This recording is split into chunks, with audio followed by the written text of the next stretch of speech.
we're in the kitchen today making chicken burgers.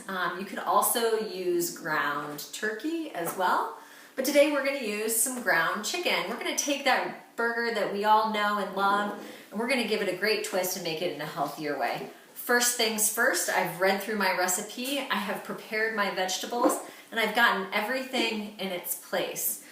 So the first thing I'm going to do is I'm going to start the range right here, the stove, to get the skillet going. And just like that, I'm preheating this skillet. I'm going to add just a touch of oil in it when we get ready to cook our burgers. This is a super simple and fast recipe. It's throwing things together in a bowl. So here we go. We have 1 pound of ground chicken. Again, you could use ground turkey. Ground poultry is leaner in fat, so look for a lean amount of fat when you are getting your turkey or ground chicken, similarly to ground beef. This doesn't taste, but it looks a lot like ground beef and has that same texture. We're going to add 1/4 of a bell pepper. You could use red, you could use green, you could use orange or yellow, but today we've selected the orange pepper. We're going to dump that right in. That is 1/4 of a pepper. We're going to add 1/4 of a red onion. Again, I chopped these earlier. You guys remember how to chop. We showed you that in an earlier video. And then from here, we are just adding some spices. Today, instead of garlic powder, we're going with some fresh garlic. So we're going to use about a teaspoon of fresh garlic in here. We're going to do a teaspoon and a half of onion powder. So very simply, teaspoon and a half. We're going to use some dried parsley flakes. Now, if you don't have dried parsley flakes, that's fine, or you don't like garlic, you can omit that by any means. But if you do have dried parsley flakes, you can use them. You can also use fresh parsley flakes. If in fact you have those in your garden. How about that? I like to give it a little tap tap. Make sure I've got it all. So these are actually going to be divided into 4 pieces. It helps if I put the top on the right thing, right? These are going to be divided into 4 burgers. But before we do that, we need to add just a little bit of salt, season to taste, about 1/2 teaspoon, and then we're going to grate some pepper in here. Since we're almost ready, I'm going to go ahead and add a touch of oil into the pan. This mixture makes 4 burgers. So I'm going to use my hands. Now, one of the things that you want to be very careful with any meat product is ensuring that you are washing your hands before and directly after you touch the product.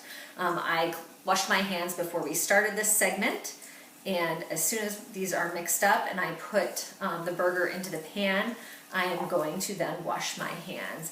This mixture comes together very simply, as you can see. Again, if you don't like onion, you can omit that. If you don't like bell pepper, you can omit that too. But just as a reminder, those provide great flavor. I brought all of the meat into the center of the bowl. I'm going to use my hand and divide it in half. And then I'm going to divide that half again. And that's going to give me 4 burgers with this meat. So here we go. Just simply patting the meat into a patty, similarly to what you might do your regular beef burgers. Compacting it nicely, and then we're going to add it to our warm oil. One thing with chicken is we want to be sure that the center temperature is cooked to 165 degrees. So we will come back and we will test the temperature of our chicken burger. Our chicken burgers have been cooking about 5 minutes per side. And again, we want to make sure that the internal temperature reaches 165 degrees. So here we have our wonderful looking chicken burger. And I'm going to use this meat thermometer, and I'm going to take a peek to see what the internal temperature is. If in fact it's not 165, you can go ahead and put the lid back on and let it cook a little longer, retesting the temperature. So let's see what it comes up to. What's really great about the thermometer that I have right here is it actually shares what the temperature should be for products such as poultry or beef, as well as pork and lamb. So this is a really great thermometer to have because it actually shares with you what temperature the product should be. Since this is poultry, we're looking for that 165 temperature, and we're in luck. This burger has reached 165. So what we would do is we would remove this from the pan, turn off the heat, remove it from the pan and put on our favorite low-fat cheese if we would like a cheeseburger, add lettuce and tomato, and put it on a whole grain bun. Or you can actually eat it just as it is, or on top of other things such as vegetables, which we will be sharing with you a recipe for vegetable hash. This would be a great complement to the veggie hash.